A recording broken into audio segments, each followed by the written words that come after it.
For today's video here on my channel, CMTV, samahan nyo akong magtanghalian sa aking favorite karinderya dito malapit sa aking apartment.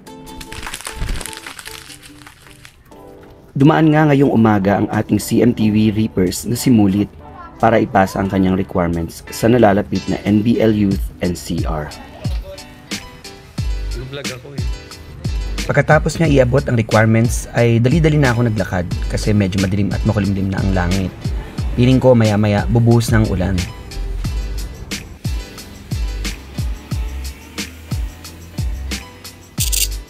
Mga ilang lakad at ilang minutong hakbang lang, narating ko na ang aking paboritong karinderya. Naabutan ko nga si Nanay Crising. Dito, manapakaraming ulam. Pero, of course, ang pinili ko yung paborito ko. Ang adobong atay.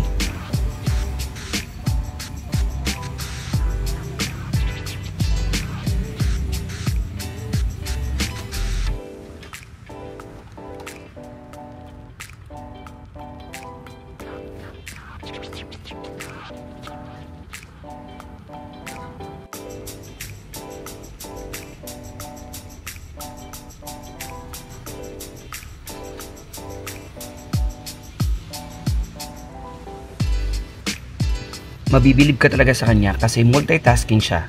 May kausap siya sa phone habang nagsiserve siya. O diba? Si Nanay Crising lang yata ang may kaya niyan.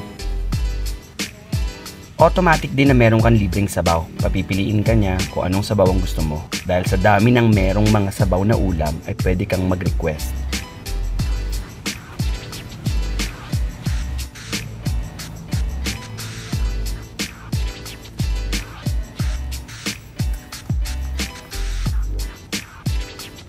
Sinigang ang sabaw na inihain sa akin ni Nanay Crising. Mainit na sabaw pero medyo matabang at hindi masyadong maasim. Hindi na ako nagreklamo at nag-inarte sa mainit na sabaw kasi yun naman ang kailangan ko, makahigop ng mainit na sabaw.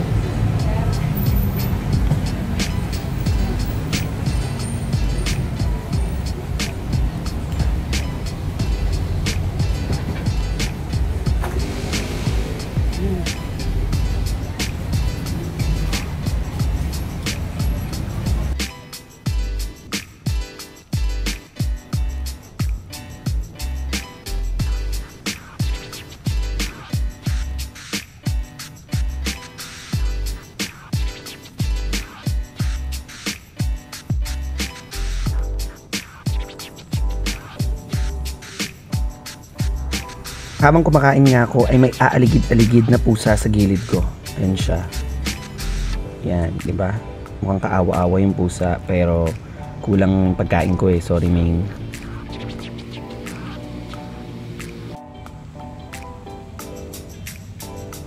Dito rin ang naging tambayan ng maraming taxi drivers, TNVS drivers at ang mga motorcycle taxi riders. Maraming tao dito kapag gabi at tanghali. Pero dahil medyo late na ang oras ng pagkain ko, konti na lang o mangilan-ngilan na lang ang mga kasabay kong kumain.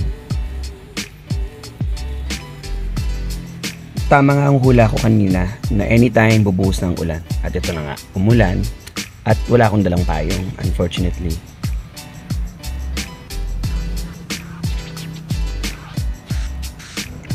Tapos na nga ako kumain kaya nagpatila muna ako ng ulan pero dahil mukhang malakas ang ulan, wala tayong magagawa at no choice tayo kundi ang sumugod sa ulan.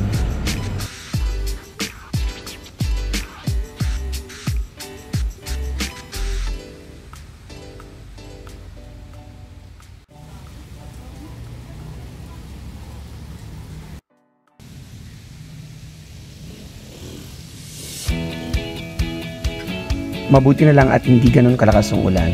At napakalapit ko lang mula dito sa aking paboritong karinderya. Kaya pagdating sa bahay, ang una kong dapat gawin dahil nabasa ako ng ulan ay magbanlaw.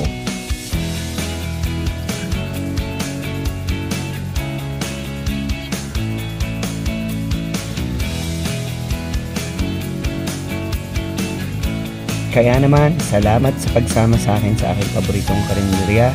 Until next vlog, CMTvers!